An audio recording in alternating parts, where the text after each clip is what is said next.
Okay. We're doing a bit more of this build. I know there's other people streaming today, but I gotta get. There's nobody on here.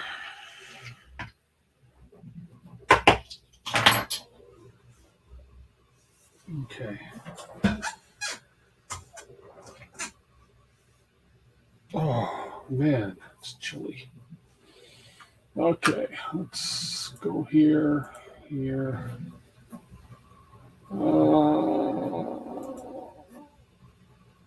got a hangout. Yeah, that's all right. I just want this mostly to. There we are. And I don't think I'm having it. It's mostly. Okay, good. We have volume. We have audio. Audio. Good. There we go. Okay. Okay. I know there's other. Hey, Ben. I know there's other people streaming, but I've got to do. Whenever I can, I have to come on and get a build on this thing, get some stuff going, because I've, again, under a deadline, and I want to make sure I hit my deadline, and and I want to make sure that I record all of my progress as I go. So that's what it is. And I apologize to those others that are streaming, but you can multitask. Everybody can multitask. So when we last left, I was, let me see if I can get this guy here. Whoops, why are you not? There you go. Okay, I have frozen cameras, so I'm going to reboot OBS real quick here. I don't like frozen cameras.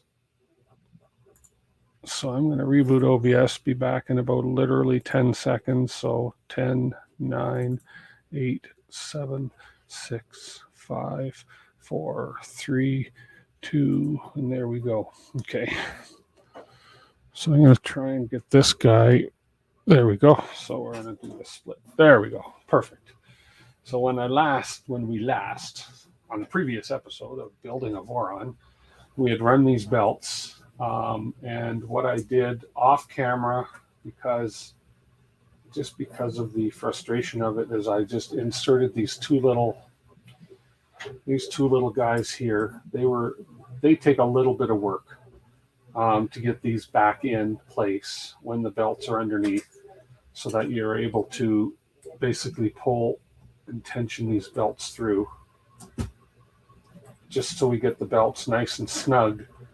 Yes, we're going to tension the belts with the knobs back here, but we're going to get them tensioned as much as we can here first, so that we minimize the tension, so that obviously that when we have stretch, we have room to tension them. So at least that's my story, and I'm sticking to it.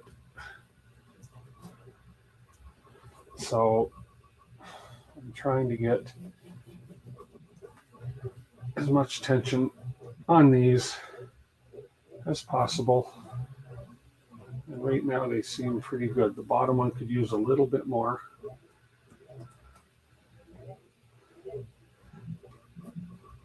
There we go. So we got some pretty good tension right there. And that way, how many days does it take to build a tiny toy printer? A toy printer, Mike? This if I had to pay for it, it would be a very expensive toy printer. But from what I understand, I've heard an average uninterrupted 12 hours. But I've heard an average of 12 to 15 hours to build this printer. And yeah, it's taken me several streams, but I am not. If I wasn't streaming, probably be done pretty quick. Anyways, I'm going to tighten these, which ideally should secure these belts in place, and there's pretty decent tension on them now. So if I look behind, perfect. So if we can see, you can just see in, it's hard to see in underneath, but yeah, that's a really cool little method of tensioning the belts. of loading the belts. So we're just going to make sure these are nice and snug so nothing slips loose. There we go. So we have some good tension there. Good belt tension already. So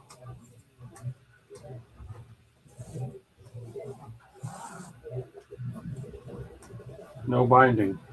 Awesome. So let's go back. Oh, I got the heater on my feet today. It's freezing down here. We're just coming out of an April cold snap and we're starting to warm up finally for spring. So, okay, why did you...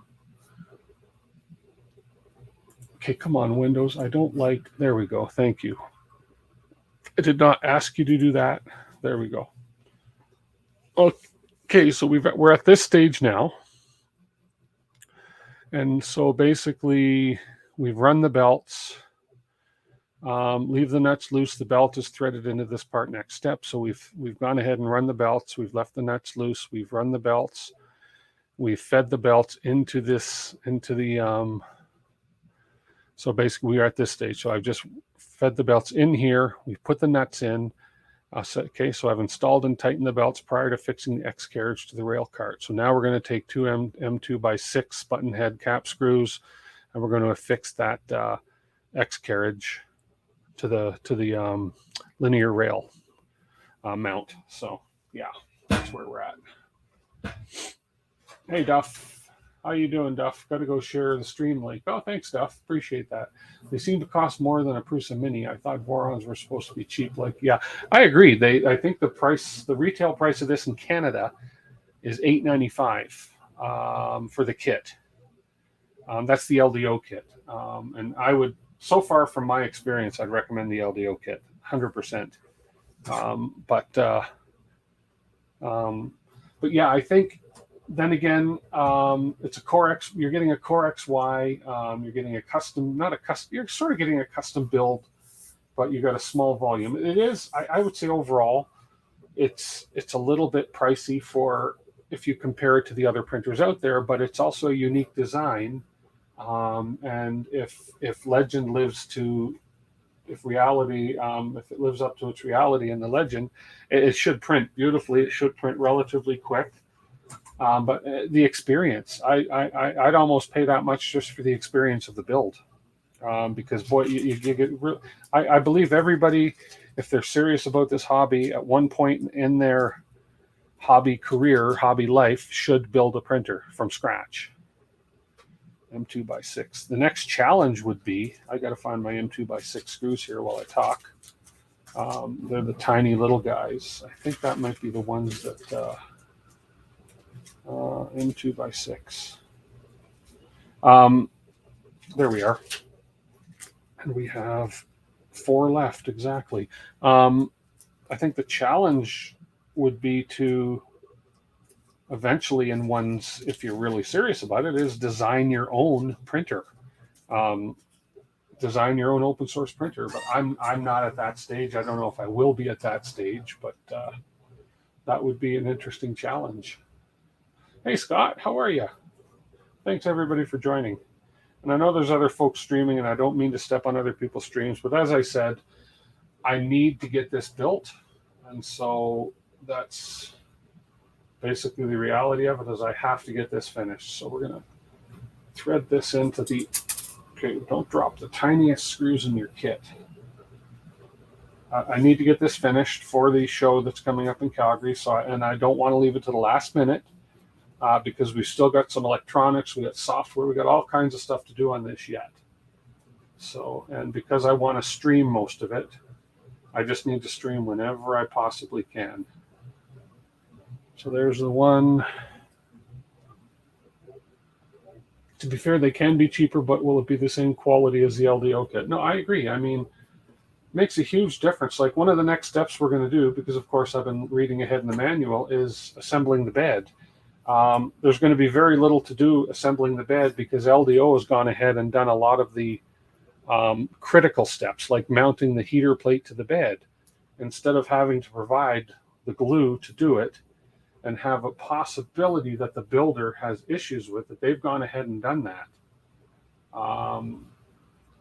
Yeah, it's kind of robbing the user of an experience or of a part of the build, but at the same time, they're ensuring that nothing goes wrong with it. Okay, that didn't seem to want to fit.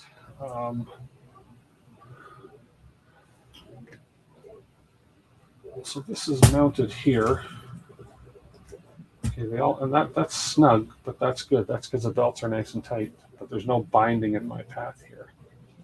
You don't want any play in that anyways. You don't want any play in any of these axes. But this screw, is that supposed to be a countersunk hole? I don't think so.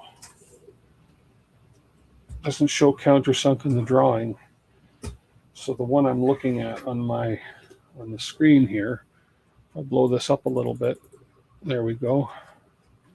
So right now I'm screwing these in. This hole right here with this screw right here doesn't want to seem to reach the threads. So this almost maybe have to be a little longer than a 6 millimeter, but we'll see. Yeah, you get the support from LDO. The other thing that I suppose you get robbed, quote unquote, robbed of not doing on your own is all the wires are crimped and all the connections are done for you. I was fortunate in the rat rig that I was able to have to do all my own crimping and wire runs and connections and stuff, and that taught me a lot about what, because I'd never crimped those little JST plugs before in my life. So that was a good experience.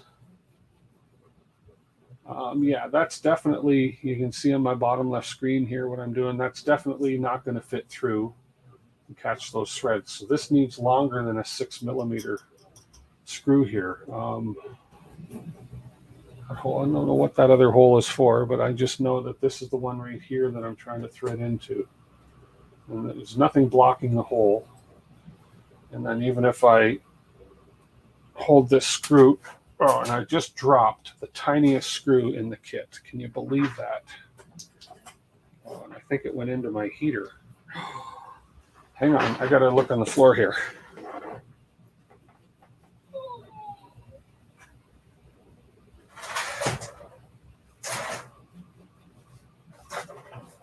Oh, I think it actually went into my heater.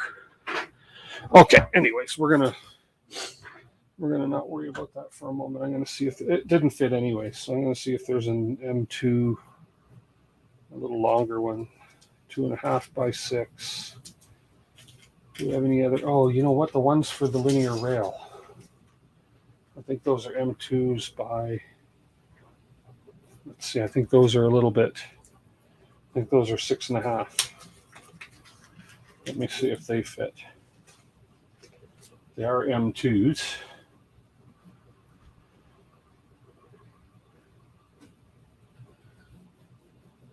Oh, and I used I used the wrong ones. Hold on a minute. That could be part of the issue. I'm gonna regret that later. Yeah, I used the wrong screws. We're gonna have to find that other screw. I used flathead instead of button head. These are supposed to be button head. Okay, fair enough. If I'm missing a screw, and I think these are supposed to be these ones right here. Yes, they are. If I'm missing a flathead screw later, I know where to find it, but my heater's too hot right now to. It fell right through the grill of my baseboard heater that I got to warm my feet here. So, kind of funny if you ask me. But that's all right. So I say you got to read these things very, very carefully. Make sure you're using button head instead of flathead. Okay. Yeah, thanks so much. Hey, Brendan. Smash that like button. Thank you so much, guys. As I say, I know there's other people. I know Liam is streaming. He's doing a hangout. Jerry's doing a hangout shortly. I'm only going to be on here for another hour and a half, maybe. Maria's got to go out, and I'm going to take Ethan to lunch and do some Kumon training with them. And yeah, so, but I wanted to get a little bit of a build in here while I got a bit of time. And There we go. See, the button head fits, the flat head didn't, so I was just using the wrong screw. So I just got to remember that I dropped a flathead in my little heater down there, and I'll be able to find it. I'll run my, I think these are, let's see, where's my magnets? Can I pick these up with a magnet? Yeah, they do. Yeah, they are steel. So I'll be able to get my magnetic little thing down there after and find them. Okay, so we got that done. Now, I'm paranoid. I think based on the picture that I need to actually trim these belts. I need to trim these right back to the screws. So based on the diagram, it looks like they got to be trimmed because there's going to be something else going over front of this. So I'm going to, just for now, I'm going to trim off because I have confidence in what I've been doing. Trim them off like there. And maybe they got to be trimmed shorter, but we'll see. For now, I'll leave it like that because they're nice and snug in there. Okay. What did I told you? Facebook help concerning the vibration? Oh, yeah. We're going to take the vehicle into, and I appreciate that. And everybody I talk to now says, yeah, tie rod end sounds like it is. And I'm hoping it's not an expensive fix, but we're going to take it into the dealer. It may, tie rod, I don't know if they fall under the, would that be considered powertrain warranty? I don't know. I don't know much about cars. So now we got to snug the belts equally using the belt tensioners here. So yeah, that did make perfect sense. I don't have the ability to jack up the car on my own. These feet are a bit loose, but that's okay. I can worry about that later. So yeah, I'm going to look into that for sure. So I'm going to snug these tensioners up now. There we go. And okay, that's tensioning the lower belt here. So they're saying we want to get the tensions in the belts about equal. Not about, we want to try and get them exactly equal. So there we go. I mean, that is good tension. Both. Yeah. And I can always adjust that again later if need be, but they are running smooth.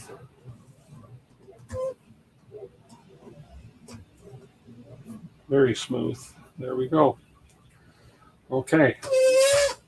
We're going to call that part done.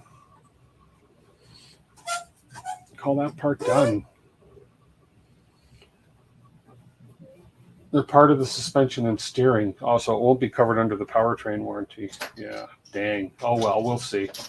Yeah, I hate car repair bills, and I know the dealers will charge an arm and a leg, and so we may look at private, but we're gonna get them to check it out, give an estimate, and then we'll go from there. So we'll go from there. Okay, so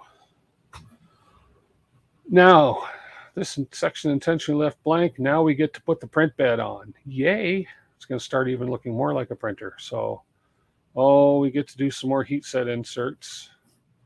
Okay, so let's grab those three. We'll put that guy aside for a moment. There's the belt bag. We got one. Oh, come on, let's get this camera down, showing what we're doing here. We got one.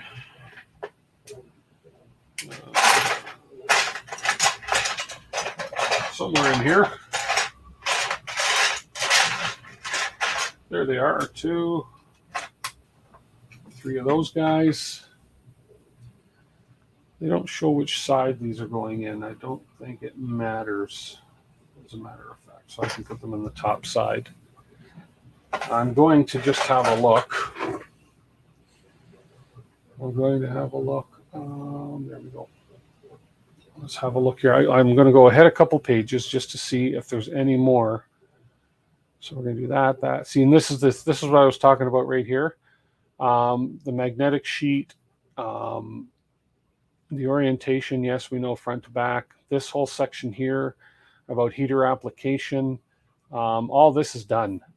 This is all done. The heat wires are attached. Everything is done for me. So I'm just going ahead a little bit to see if there's any more. And we're doing the chain, and then we're getting into more stuff. Okay, I don't see any other heat inserts going in. So I just wanted to check and make sure while the iron is hot, if I had any more heat inserts to put in, and it doesn't look like it at this point in time. So we're going to plug in the soldering iron. And my new one's out for delivery. I have a little better iron that this heat insert tool will work better on. And it's out for delivery with Amazon right now as I speak. So I don't be here anytime. So we'll let this guy heat up. We'll get 3 inserts ready here. So hope everybody's having a good afternoon. Oh, okay, I'll get you I will, Brendan, for sure. All I know, it's a Hyundai. It's either what kind is it? Anyways, I'll get you the information. You can let me know, sure. We'll see what happens there. Because, yeah, parts down there tend to be a lot less expensive, even with the exchange, than us up here in the Canadian dollar land. So we'll get these all 3 ready in here. So there's 1. I used to be scared of heat insets. This is the first time I've used them in this build, and it's really not that bad. They're not, if you have the right insets. And I've been told that these ones here, these kind, are the better ones to get because they got that little lip going on them. Why did I just freeze it all? No, my Stream Deck just kind of reset. Weird. Hopefully it's still working. Let's see. Oh yeah, it's working. It just flashed off and on. Almost like a USB cable was unplugged and plugged in. Okay, and let's test the heater again here. Not quite. It's a little dirty.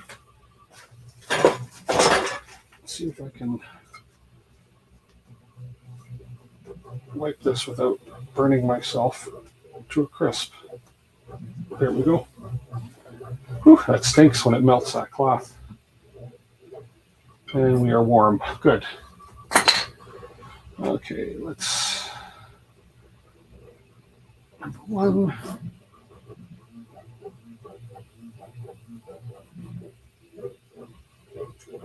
A little more.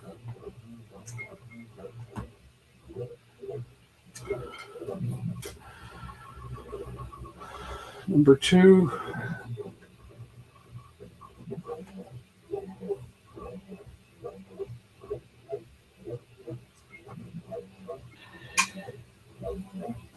Oh, you know what happened?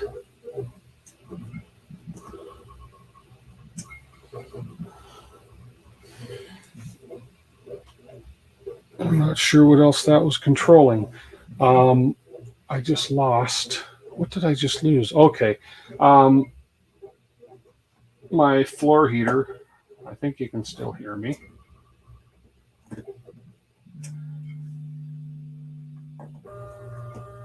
Let me just finish these heat inserts. Make sure they're all deep enough. And they are. Yeah. My floor heater that I'm using just blew a fuse. So I'm going to unplug it. Reset this. There we go. My light came back on. And my speaker came back on. So blew a fuse. Your next repair is going to be real expensive. What was that one? The deck just wanted to say hi. No, my baseboard heater. I'm going to have to plug that into a different outlet because obviously it's sucking the amperage that everything else needs. So, okay, I got to unplug my iron because all the inserts are done for now. Whew. Stinky melting plastic. Okay, so we got our three screws done. So we got this done. Now we're going to, and as I say, so the bed. When you open the bed, everything is done. So it's as you can see, this is the way the bed comes from the LDO kit. We have the this is a fuse. No, what's that called? That's called the thermal fuse. The thermal fuse is attached. The bed plate is attached. It's got this like a silicone type adhesive around it, as well as what's attached to it.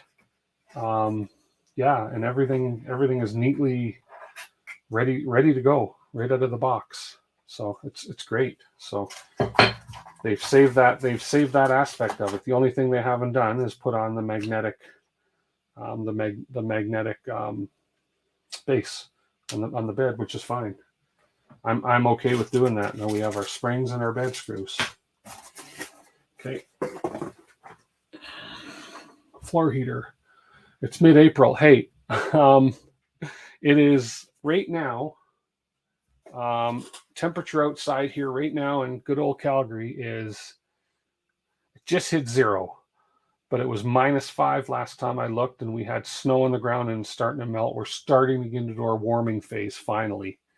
And I'm in the basement of a house, right, with a concrete floor, unfinished. So it's chilly. It's chilly on the floor, but my toes are a little warmer now. I could always put on thicker socks, I suppose.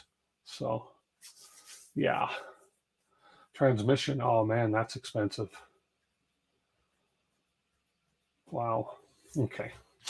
So we got the bed part. Okay. So, yeah. So, as I say, because of the way they've done this for me, that I can skip that, I can skip that, and I can come right to this page right here.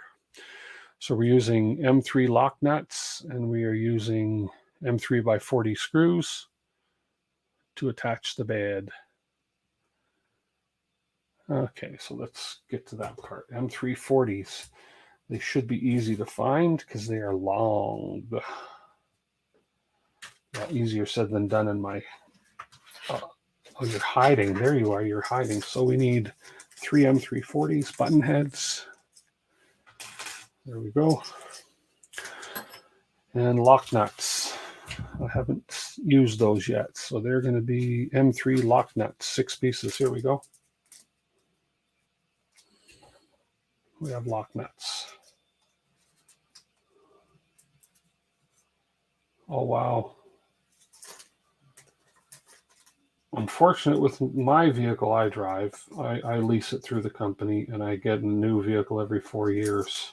The disadvantage of that is that you don't own a vehicle, but just need 3 of these right now. Okay. So on the bed, we can take off this protective coating on top. That can come off because I got to clean that anyways for putting the magnetic surface on. There we go. Beautiful. Look at how shiny. Beautiful, shiny, nice, thick bed. Chances of this thing not being level or square or flat, probably next zilch. Zilch, zilch, zilch. So we're coming up through...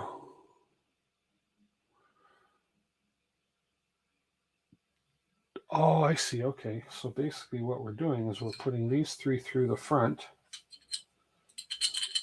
Okay. And then we're turning them over.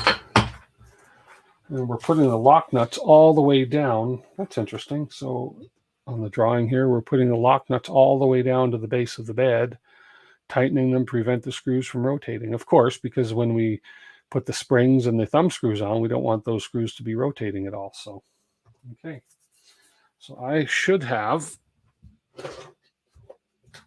hopefully, I should have a tool here in my neat little kit that'll fit these particular lock nuts. So let's just start threading these lock nuts on like so.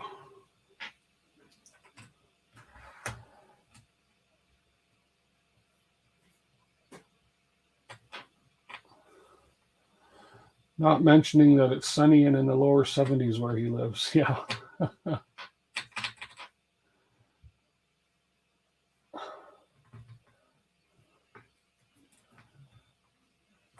Okay. And I think, oh no, I think it's the next size up.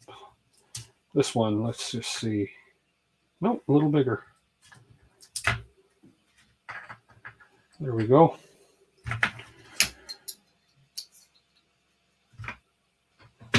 So now we're just going to screw these in using this guy and my wrench. Whoops. Although this, oh no, this is only going to take me so far. Duh. I'm going to need a little, yeah, because I can't screw that down by hand because it's a lock nut. So I'm going to need to use my, where'd I put it? I'm going to need to use my, just this guy to hold the lock nut. There we go.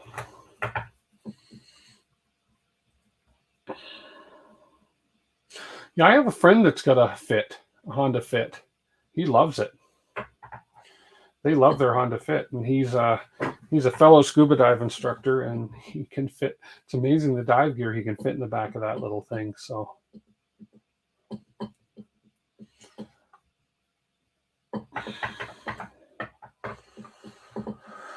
I almost want to use my.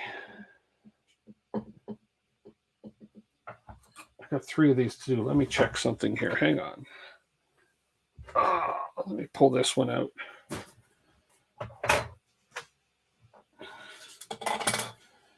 Figure if you got the tool, you might as well use it. Let me see. Where are you? Here, M3. This one. This one?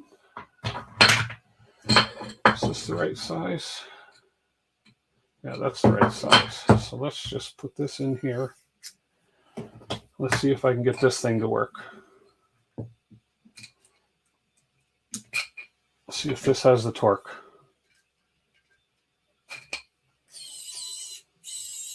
It does too.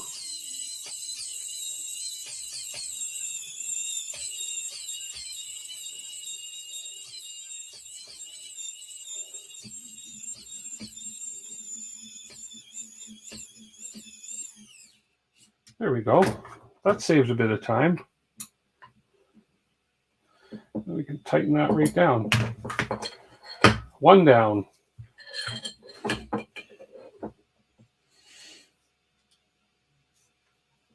Okay. We'll hold this one again. Come on. That's not the exact size bit. Let me change the bits. I think that's, I don't want to strip my bits. Let me,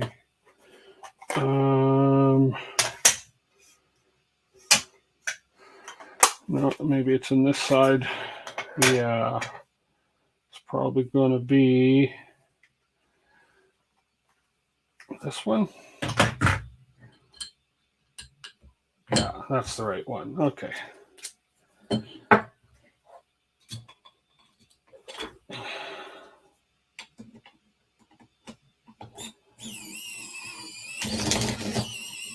All right, now we're cooking.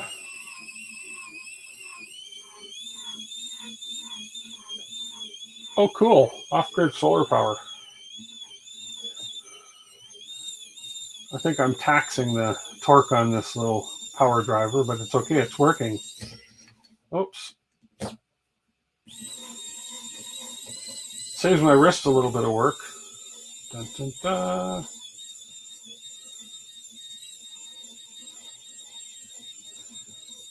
Doing its job.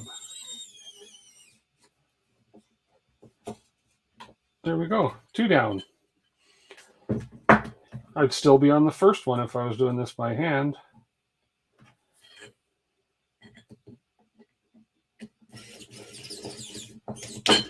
Okay, come on. Get in the hole.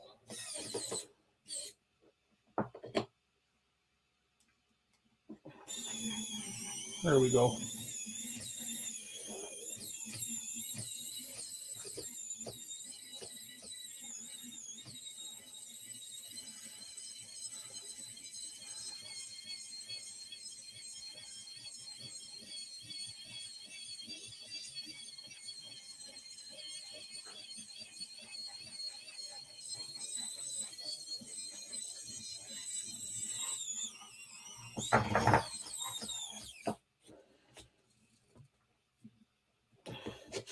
There we go.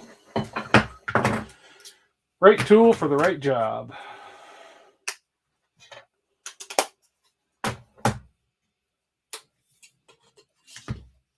Actually, I should charge that. Leave that out and charge it. I'll plug that in a little bit later.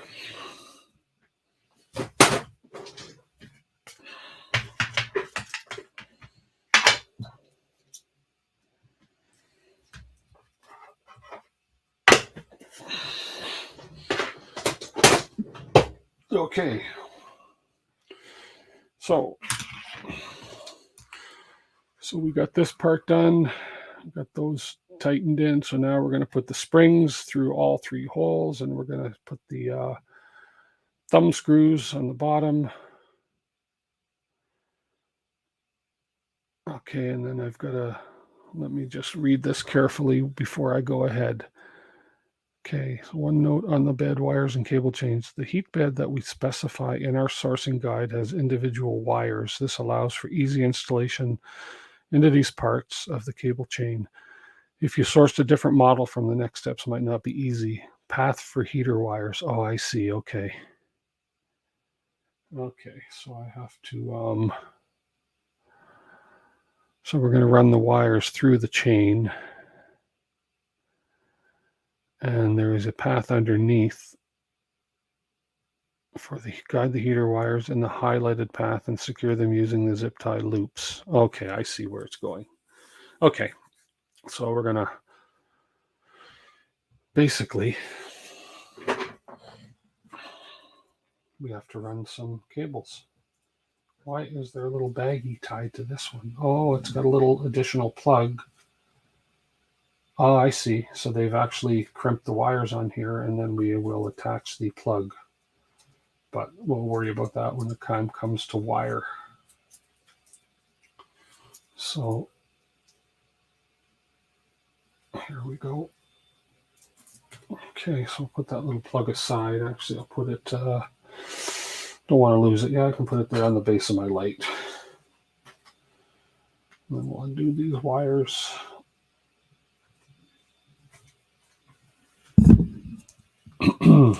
Okay.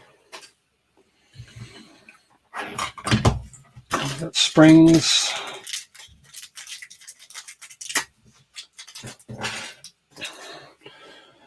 I'm glad to see they're using the nice quality yellow springs instead of cheap stainless steel things or steel springs. And we've got our 3 knurled nuts. Oh, they gave us knurled nuts, so I didn't need to use these. I guess I could use either one. I just realized they provided the knurled nuts, so as opposed to these 3. See, another little thing from LDO, I suppose, is a plus is that, yeah. So I could use my proudly printed ones, or I could use my supplied silver ones. Very cool. Hey, Printer Prawn. Okay. Let's take a look over here. First thing I'm going to do is I'm going to, these legs, I don't know, these legs turn too easily, and I don't know if I want to tighten them anymore, if that's going to help, because there's nothing really supporting them. No, because all I'm doing by tightening them is squishing the, that's okay. Minor thing. I'm going to raise my Z-axis so I can have a look under the bed here. Let's get this over here. There we go. I'm just going to raise this just so I can have a look and see where they're talking about for the wire path. Okay, and I see where they're talking. So underneath here on this side, hard to see on this view. There we go. You can see it a little bit here. So what they're talking about is right in here, there's a path for the wires to come out and up, to come out from under the bed over to the side, and then they're obviously going to join the cable chain, which is going to be right attaching to here. So you can see that that comes right through. So that's where the wire path is going to be. And then the zip tie hole is right here. This little, from this guy here over to this guy is where a zip tie runs in. I think there's one. No, there's just the one. to zip tie that in. So that's okay. I can work with that. So what I'll first do is we got to lower this again so the bed will fit. And then the springs. So we're going to put the springs. So a spring, and a spring, and a spring. Okay. I think every one of my views kind of covers that. Then the bed goes on the spring. So this will go. So the wires are going to come through. Well, let's get these wires kind of straightened through first. They're going to come through down the back here. Right here.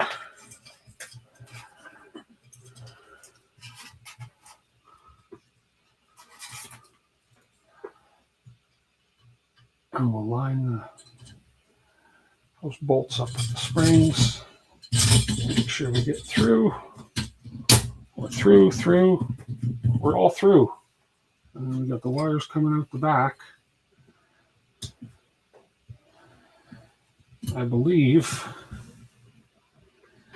those wires are not being pinched. Oh, no. Nothing there to pinch them, really.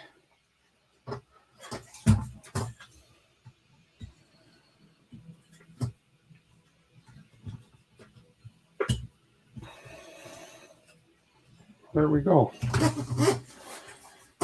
What I should do first. Oh, no, I can do it after. I was going to say put the magnetic surface on here, but I can do that after it's on here. Just lower it and do it.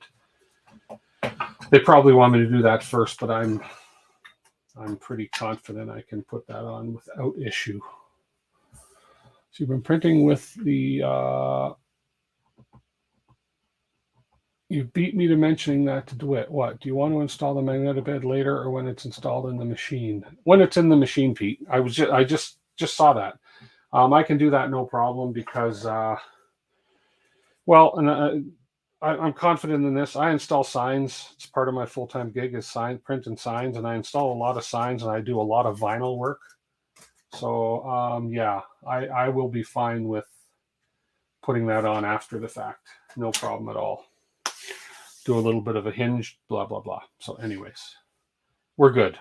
But thank you for mentioning it, though. I do appreciate it. So I think I'm going to use the metal ones provided, since they were kind enough to provide me with metal thumb screws and, for bed leveling. So I think I'll just use the ones they provided, and I'll keep these other ones as a memento.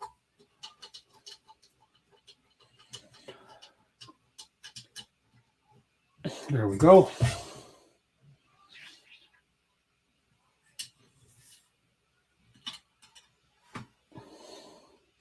You had a removable bed for the back here. So you've been printing with an Ender 2 Pro for a few months now to see if you wanted to take a bigger step into 3D printing. What would you suggest as a next printer? Ender 3 or something with something Voron. I don't mind building. Oh, well. This is my first Voron. Voron or rat rig. I've built a rat rig, and I kind of like it. They're both how should I say, challenging builds, I would say. The rat rig build. Now, I don't know much about the larger Vorons. I only have experience with this one so far. So this kit literally came with, I literally didn't have to buy, let me make sure I'm not lying here, but I'm pretty sure I didn't have to buy a thing to put this kit together so far. And I don't think I have to buy anything other than I needed the proper soldering iron for heat sinks and stuff. But the rat rig I had to buy a few spare parts for. But I think this one, rat rig, these are the only ones that I know come in the full kits. Unless, of course, you get into Prusa, and then they come as kits as well. You get the mini kit and the MK3 kit. But dollar for dollar, depending on your budget, you might want to, if you're going to get into a kit, you could get a Prusa mini kit for the same price as you get this kit for, from what I understand.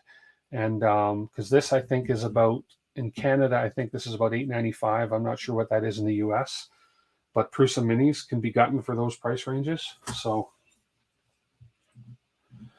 we'll lower the bed here, and we're going to put that magnetic sticker on. So yeah, but I would say any Voron, Rat Rig, Prusa, they all have kits that you got to build from scratch. And it's great that you're willing to do that, because you do learn, and I learned from experience, you learn a lot when you build a kit. You sort of see how the thing works from the ground up. Like the Rat Rig was my first ever Core XY. And it was like, holy crap, what is this Core XY stuff? And so some alcohol here. Isopropyl. Whew, get high on the alcohol. Yeah, so it's definitely a learning experience. And if this is a hobby you love and you're really into it, then yeah, I'd suggest any of those kits. And there's a great community for both, or for all three. There's a great community there for help, big time. With Prusa, you have the support of Prusa themselves. With the Rat Rig and with the Voron, you have the support of the community. So under 600 Canadian for the Prusa mini kit.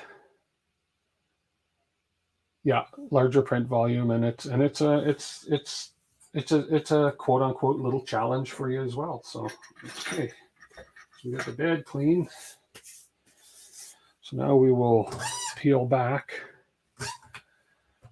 part of the why is it? It's very bright. That's okay. So when I do this, and when you're dealing with an adhesive, I never pull it right off.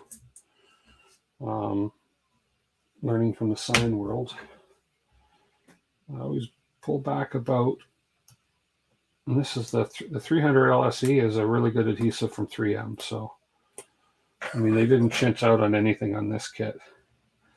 So I pull back about an inch, 3/4 of an inch, give it a bit of a crease there. Okay, then let me just, there we go.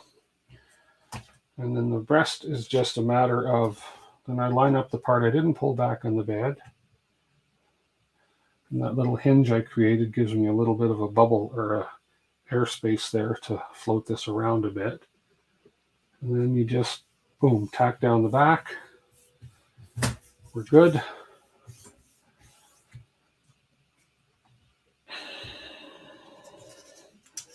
Then we can pull the liner and then just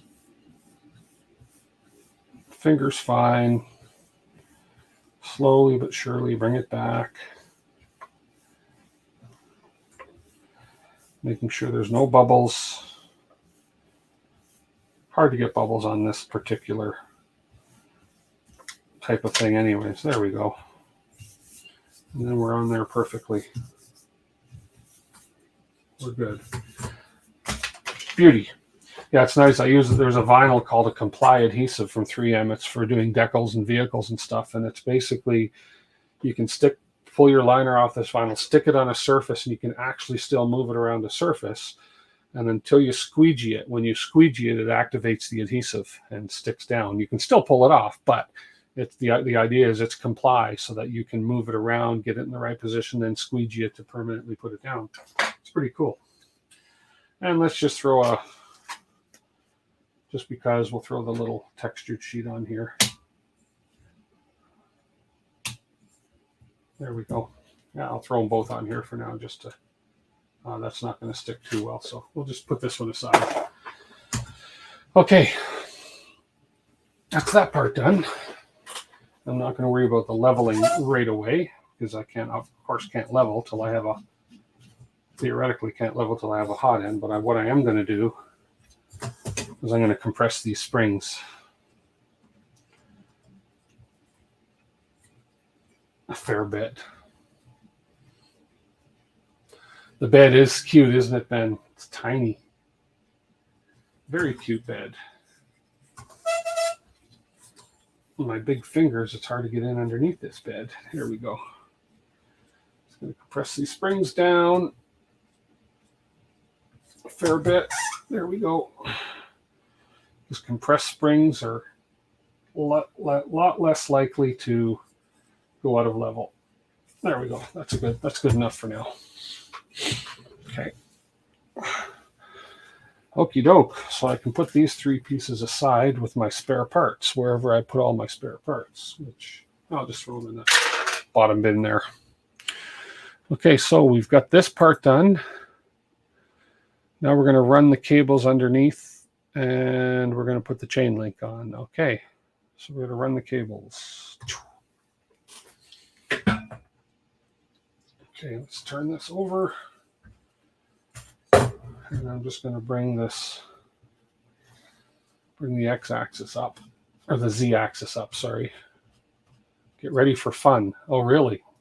Am I coming to a fun part? Let's see. Get ready for fun.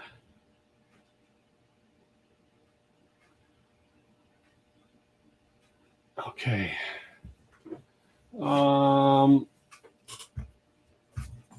So the cables, we're going to run down.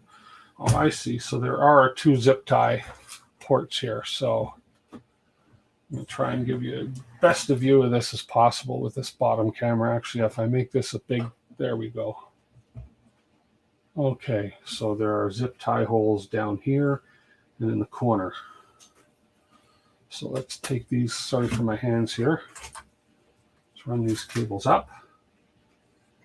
Okay. Then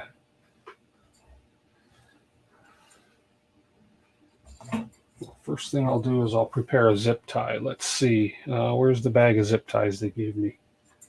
They gave me like a zillion zip ties. Oh, it's probably in the electronics and wiring box. There, just for now. Yeah. They gave me a bag of 100 zip ties. 100 zip ties. So no shortage of zip ties for sure. So we'll just take a few of these out here for now. Okay. Oops, my one screen is frozen. There we go. Okay. So let's feed.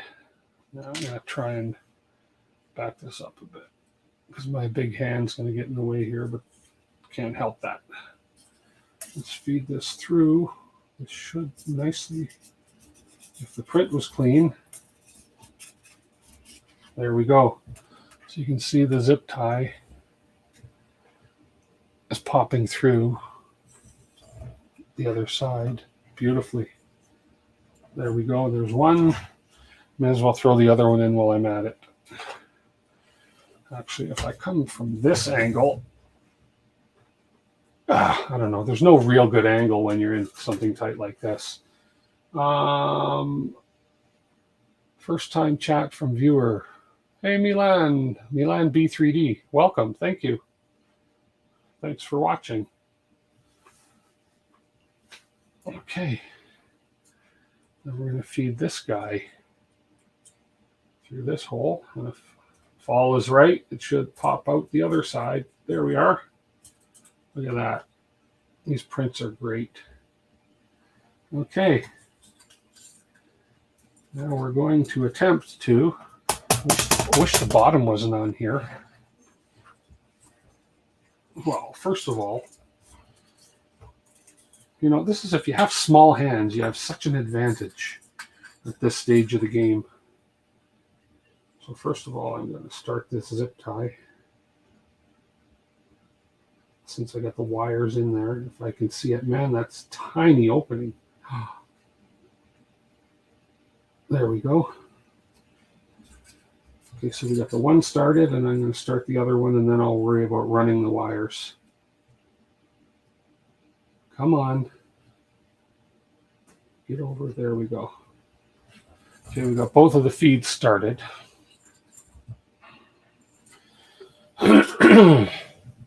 Hey, Mark. And Desert Wolf, thanks for the follow. Appreciate that so much. Small hands smell like cabbage carnies. Yeah, I need small hands. I need smaller hands. Okay, so let's come back this way. Okay, so I'm going to run, and my hands are getting in the way in the bottom left screen, and I apologize, but I kind of have no option but for my hands to get in the way. So there, we got that bottom one secured here, and then we're going to come out. We're going to come out the back here. Then we got to come up through this hole. So, well, why are you out of focus? There you go. These wires are going to come individually. I'm going to feed them. Austin Powers reference. I never watched many of his movies. Now I've got to somehow, actually, if I come from below and come up, still got to somehow feed these wires up through here. But if I take my handy dandy tweezers, I'm sure I can kind of, there we go. And it's nice to see, and you can see on they got ferrules. They've already pre-ferruled these wires as well. So that's great. Maybe I should have put the skinny wires up through first. What do you think? Am I going to regret not putting the bad wires up through? Thermistor wires? I might. If I pull that down and out of the way first. Oh, man. One at a time here. It's not the best camera angle. Man, here. I'm trying. I really am.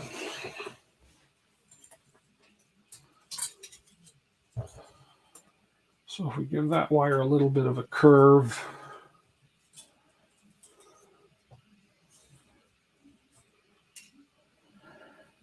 Cable management. Arr. So get you in there. And coming up. There's probably an easier way to do this. You know, if Jason were here, he'd let me struggle with this. I should have wore that shirt. There we go. There's another one through. It's like threading a needle. Okay. And let's get the other one coming. He just said, now do you want to see the easy way to do this? Space Mouse makes you think your hand is drunk. I have my wireless. I have my wireless Space Mouse here. Ooh. Oh, and I keep forgetting to turn it off. I should charge it one of these days. Okay, let's get this other red one up through here. I don't know whether it's easy to run these thin ones first or the fat ones first, but we'll struggle with the last fat one when these are the bad thermistor cables, these red ones. There we are. So we got the two thermistor cables through. We got one heater cable through of the white one. Now we're going to try and get the other final cable through.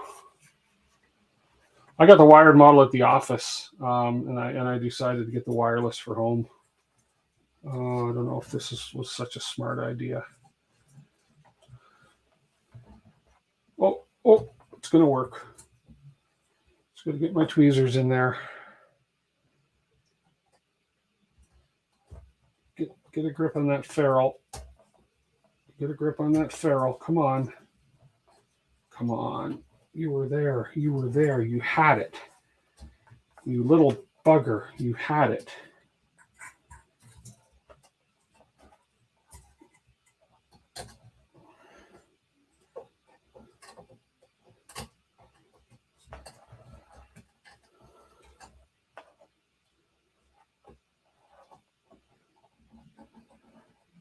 There you go. Got it. Yay.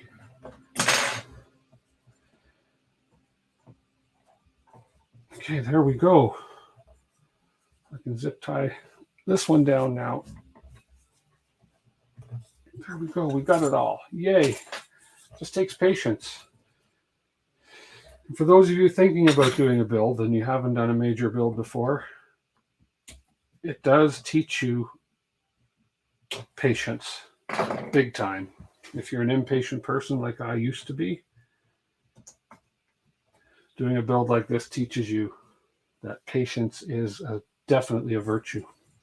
Okay. We got it run through nice and cleanly. Now we're going to deal with the chain.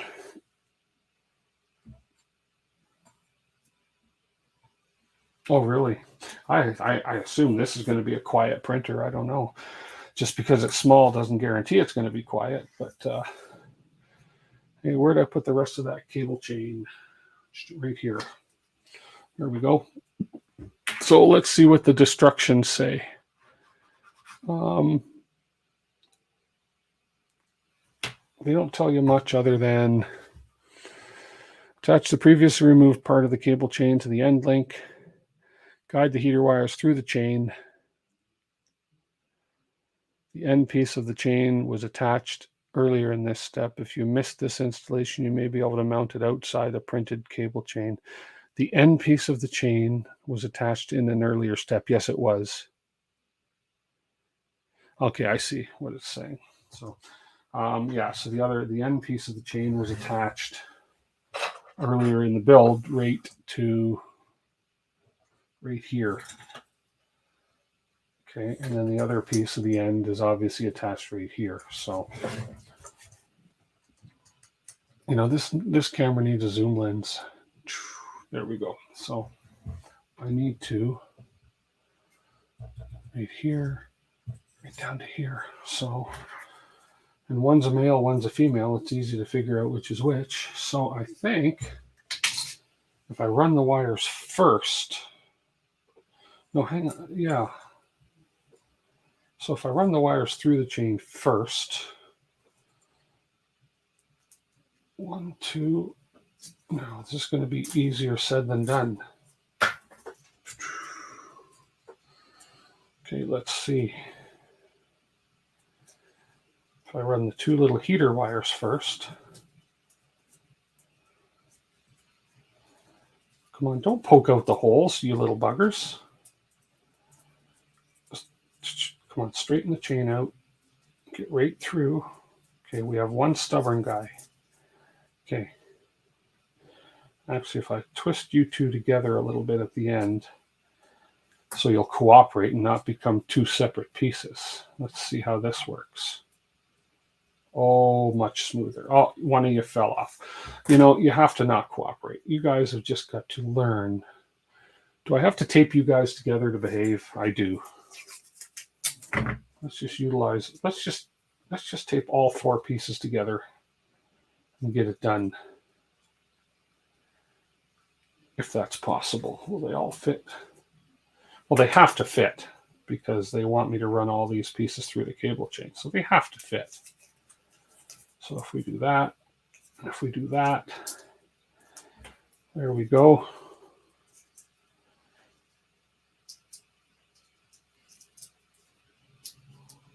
But dumb, silly me, let this be a lesson to anybody watching.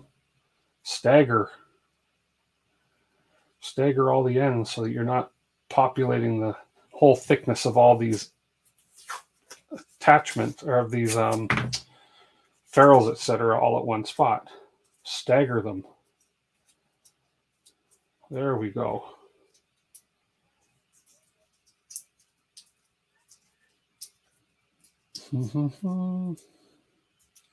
Tape them to a zip tie. Oh, okay. I think, oh, we got a little bit of progress here. I think that's a good idea, Brendan. And I think I will just pull the little ones through first. Live and learn. Live and learn. There's always methods. There's always methods to doing these. So these 2 little ones, though, I can probably, the red ones shouldn't be a problem if I just do that. These ones should go through easy peasy, lemon squeezy. which they will. So I think I'll run these through first.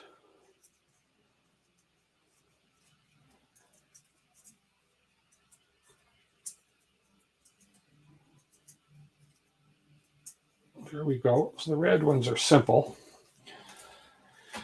But I agree with you on these. Although, let me just see one at a time. Oh, there we go. Run the red ones through first, then run the white ones through one at a time. And look at that. Look at that. Why try to do it all at once?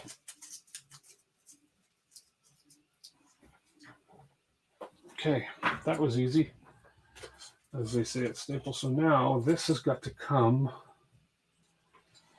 Now I've got to, I think I'm going to do it this way because I am right-handed. This has got to kind of go.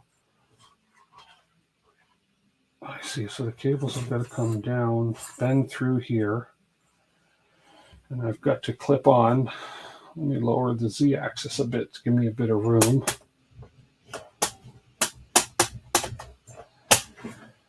Give me a bit of room here. Okay, and then these are going to pop through here. So these are all going to come through here. This end is easy.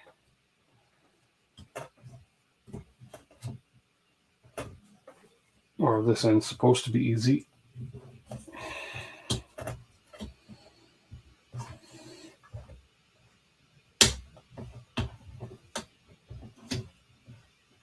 Come on.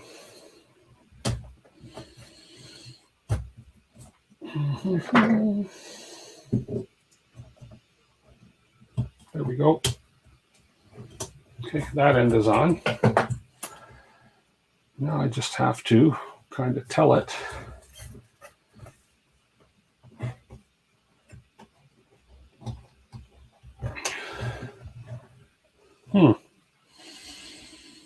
This end is a little harder because, again, big fingers.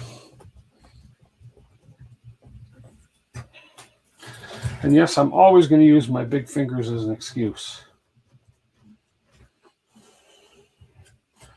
Okay, let's see if I can clip this in now. Oh, I had it. I had it. There, got it. Got it. Right there. So we got it clipped in there, and we got it clipped in here, and then we have the wires coming out the bottom. Perfecto.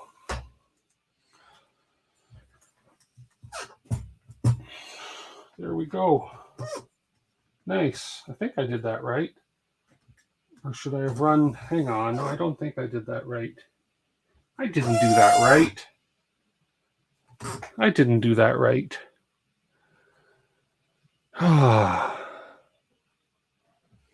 Why did I assume? I think I did something wrong.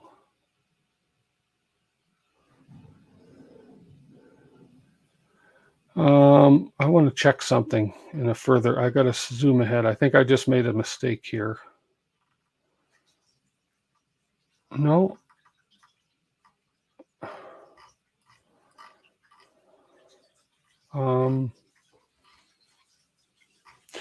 Let me check one real quick thing here, guys. Bear with me 1 second. Let's go back up to this. Yeah, I think I don't think I had to feed those wires through. I think they should have just come straight up through the bottom. Although, no. Oh man, should I have done that?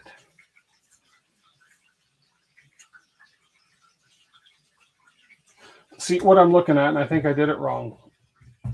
I don't know if anybody's on here that's built. I don't think I should have brought the wires up through here. I think I should have brought them out underneath directly into the chain.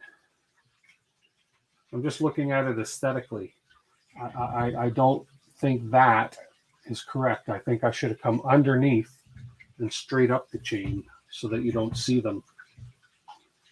Although, would it work coming up through and straight up through the chain? Yeah, it would. But then there's nothing to hold it on the chain. No, I think I'm okay. I think I'm okay. Get out of the way here. I think I'm all right. Because if I go up the other way, there's nothing preventing those wires from drooping. The instructions aren't perfectly clear.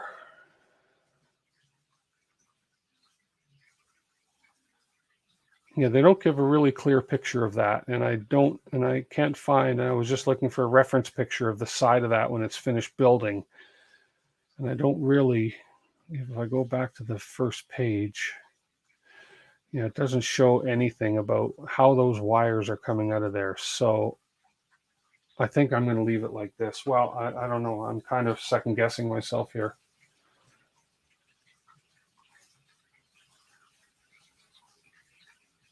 Budgets are never big enough. No, exactly. Okay, I'm just thinking for a minute here about this wire.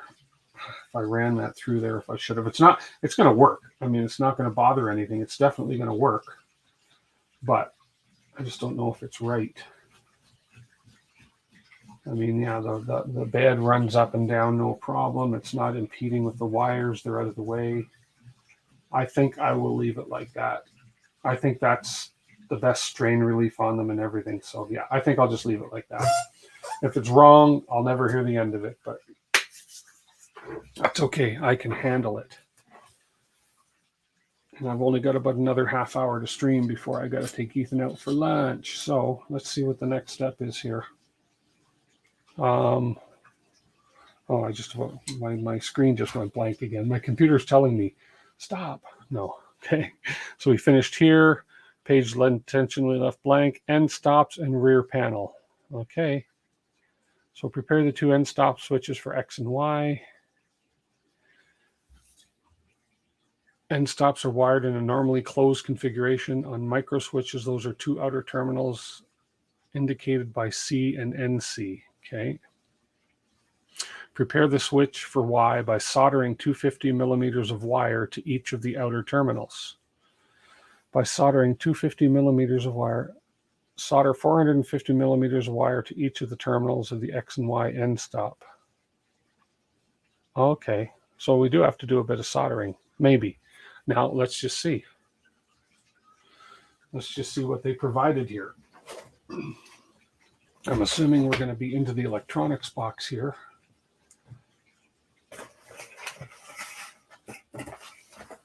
So let's see what we got. Don't need that light on. There's our zip ties. There's our cable kit. Okay.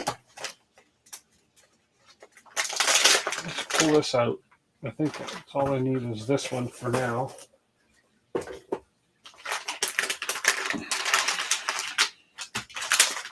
And, oh, there we go. There's an end stop. And they've done all the soldering for us. Look at that. That's what they were talking about on the first one. That's soldered already. And we have a plug up here for the end. So they obviously leave the plugs off. So they leave the plugs off, but they do, this is the end stop Z, but they do leave the wires that they've crimped in there. And I think this is so we can feed them without the impediment of the plugs. So, which is great. I mean, they thought of everything, these LDO guys, Jason and LDO. And then there's the other end stop. This is the Y end stop, and they've actually put the plug on, and obviously we don't have to run those wires through a tight spot. So there we go. So no heating of the soldering iron. So I'm sorry, folks, no chance I'll burn myself. Two end stop switches for X and Y. We're done. End stop switch without lever for Z. Okay, so we have two. These are the X and Y, and then there should be a Z end stop, which is this one right here. And it's labeled, oh, this is the, I'm sorry, this is the X end stop. I think it's upside down, but that's the X. That's the Y. And that's the Z. Okay. So these are already all pre-wired. Good. Awesome. So we have the end stops pre-wired. So let's put the beast back in the bag for now. And again, all these wires, everything is pre-crimped. Our little tube, we have the opening like this. I love this one where you open it this way as opposed to have to feeding it down and getting frustrated because it gets snagged. So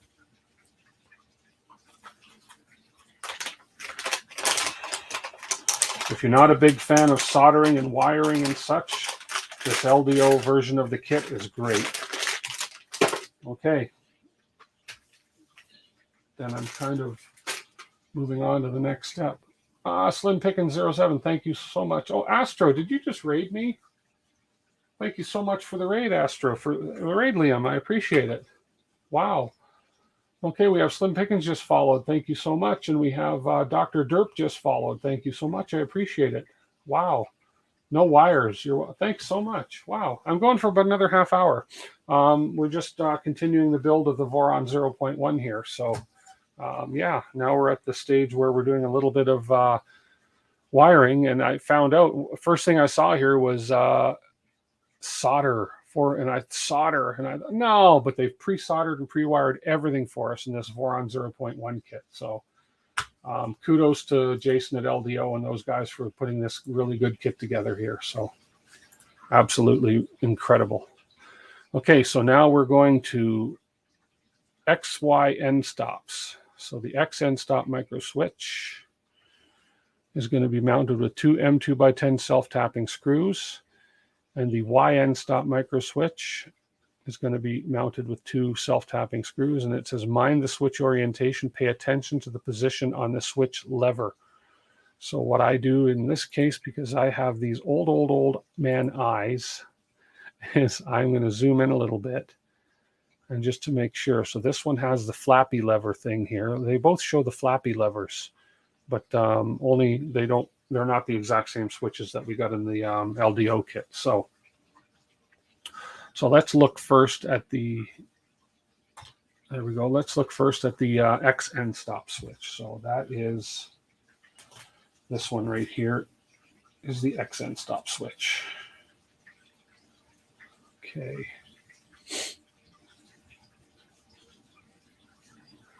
No, don't have to solder. And it's been too long since you soldered tiny wires. Yeah.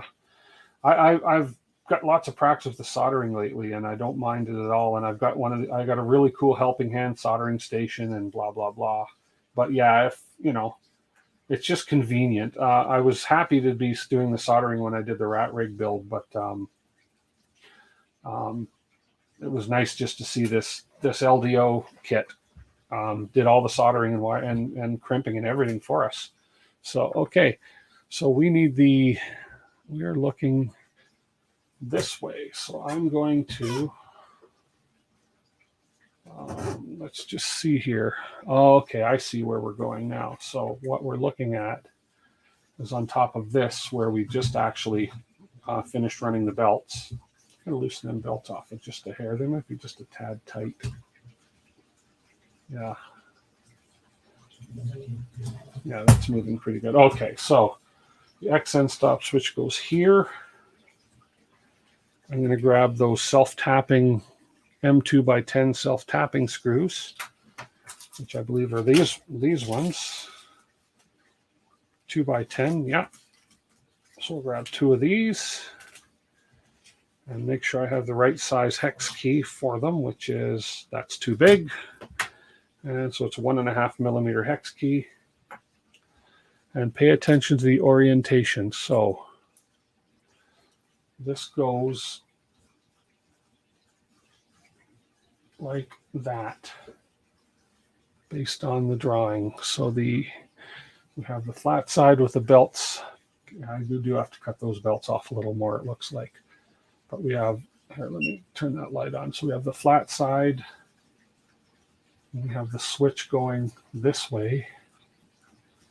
And according to that, it goes on this way. Yes, okay. Hey, Zenbender, how are you? This is a complete kit build. Yes, it is. And thank you for the follow, Zenbender. I appreciate that. Wow. Yeah, minus the printed parts. There's no printed parts. You have to do all your printed parts, and there's a lot of parts to print. Okay, so let's start this through. And we have a partially tapped hole there.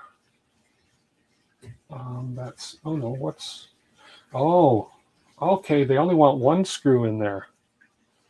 Okay, so I got to put this in the other hole. So we're only screwing into one, and the other one is just a post. There we go. The other one's just a post so there's a little bump right here that hole sits in, and then there we go, and then we just screw it in with the one screw to hold that sensor on. There we go. Just like that. And then that's going to come and hit this adjustable end stop sensor right over here. So it's hard to see in the bottom left there, but you can see there's a screw here that we can screw in and out to adjust how far that stop goes. So that's that one. Okay. Okay, good. And make sure you don't do what I just did a little bit, but I'm okay. Don't over tighten this, because then it'll just keep turning, because it means you've just stripped your plastic in there. But I'm good, because that's in there still pretty tight. So I almost was guilty of doing that. Okay. And then the next one is the YN stop micro switch. That's the Z. And this is the Y. And the Y is going on the other block. Okay, right there. So you can see on the other block, right down here, we have two little holes pre-drilled, and that's where the YN stop switch is going to go. And the wires are going to go towards the back. And the orientation is so that the flipper flapper, goes upright on it. So I need to, and this one takes both, two self-tapping screws. So this one takes both.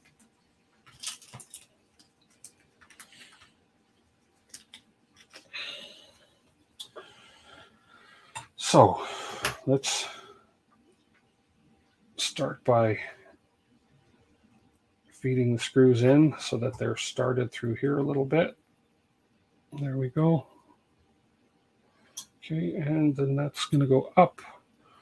So I'm going to come in from behind here.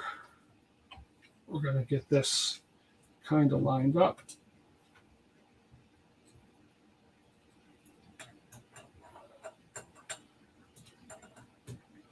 There we go.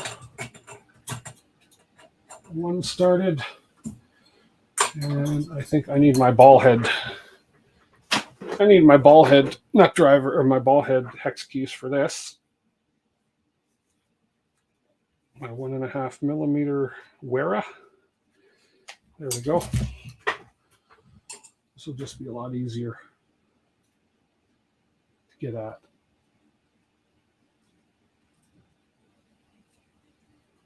There we go.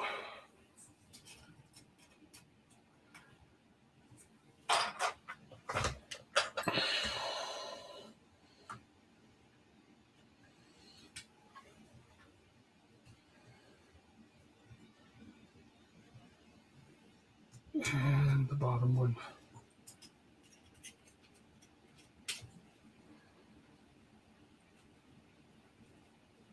It's tight for my big hands, but it works. There we go. That's going to be what triggers it. Oh, there's going to be something obviously go in there to trigger it, because it's not really triggering itself. Anyways, I'll worry about that later. Okay, worry about that later. LDO uses all top-notch parts and components. Only thing is you did not like their T-slot extrusions for Trident. And V24 are non-standard, so sourcing in T-nuts is difficult. Oh, okay. But they come with the right ones, yeah. Yeah. Hey, Adam Bryant, first-time watcher, building a Voron from scratch, but using MGN 15 instead of 7, and that's what you had on hand. Cool. Well, this one I learned early on, and I was warned, and it happened once so far. I learned early on to make sure you preload all the nuts that they ask you to preload. Otherwise, you're in a deep pile of hurt when you have to take things apart to get them in. So knock on wood that I've preloaded all the ones I needed to so far. So, yep. Okay, so let's switch over to this. So we've installed the X end stop micro switch. We've installed the Y end stop micro switch. I did not want to push that button.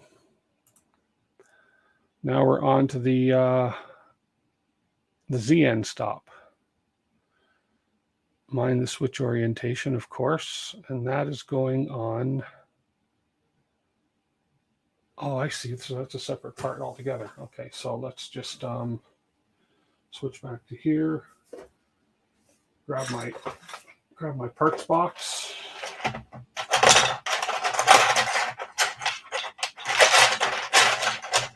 There's this piece right here. Right here. So with this piece, they want me to goes this way, and the Z end stop, which is here, the wires go up, and the switch is off to the right. So this mounts in just like this, just like that. Let's get these self-tappers.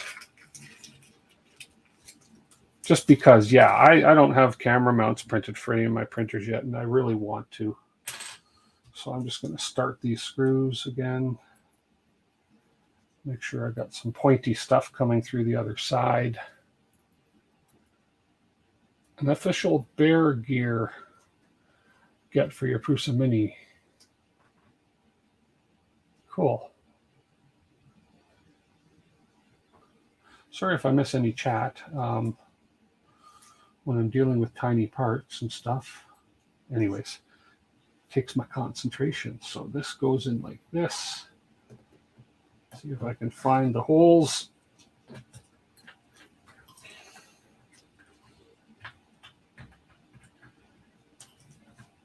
There we are. Right there.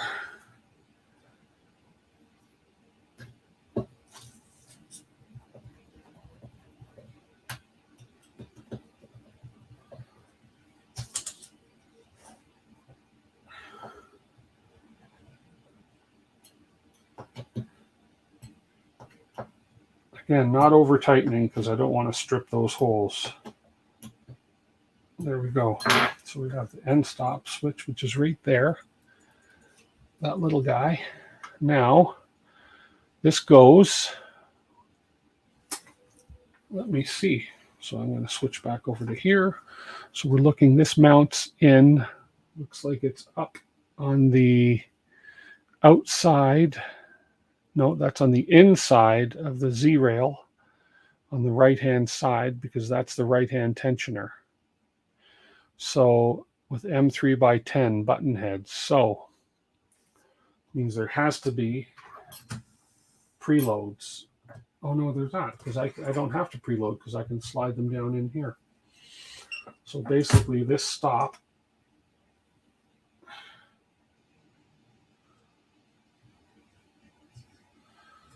that out of the way. Why is there a loose? Oh, that's this one of those bed wires. So this stop is going to go right in, right on the inside of this extrusion right here. You have an 8-inch Dob mount assemble and camera and mount tracking thing to assemble the two. You printed all the parts and it was like, meh, what's next? Well, I was very fortunate to, let's see where we are. We're at 12:40. I think I'll finish this sensor and then I've got to call it because I got to go get ready and get him dressed for lunch. M3 by 10. There we are. Need 2 of these. I was fortunate that to get this printer sent to me for a show coming up in Calgary in May so I could show it off. And so I have to have this printed or built printing really well and show ready. And I've got to also figure out how to get Clipper so I can run it remote on a laptop, which I think will be easy. My rat rig is running Clipper, but it's on my home network system. So, but I think it's just as easy. Again, I don't know a whole lot about that aspect of it, so learn as I go. Come on, bolt. Okay. So this, and I'm going to need some nuts. So I'll just grab a couple nut insert things here. So we'll do some square ones. I printed these highly suggested, highly recommended, and I would highly recommend these little nut inserts right here. Nut insert assistance, I guess, if you want to call it that, so that you don't just drop your nuts down the rails and then you have to fiddle with them. And then we got 2 square nuts coming.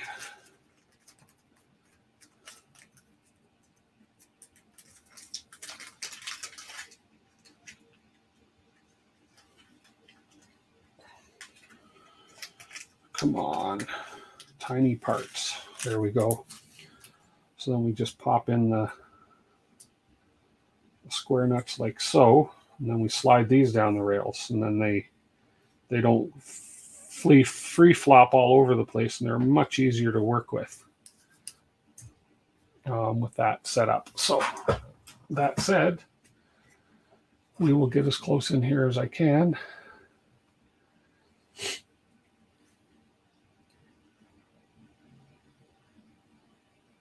Contest is finished. You don't understand. Samarf 36, what contest is that? And then we slide, come on. Here we go, we slide that in. What contest is that? I was a little hesitant and I was sort of steering away from Clipper for a while, but since I put Clipper on the rat rig, oh my goodness. Wouldn't go back. Wouldn't go back. Okay, gotta grab another hex wrench here. I need my 2mm hex wrench. Okay, hang on 1 second, guys. Gotta take this call.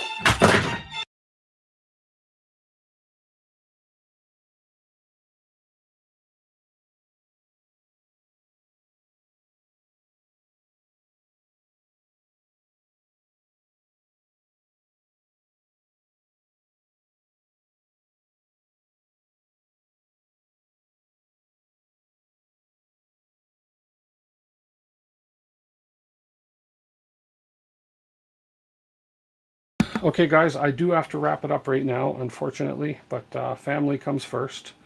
So I'm going to continue streaming a little later today. I don't know what time, and we'll sort of take off where we left off, and we'll do it a little bit later. I know Jerry's coming on stream pretty soon here too, so I will catch everybody a little later. Thanks everybody for dropping in. Thanks again for the raid, Liam.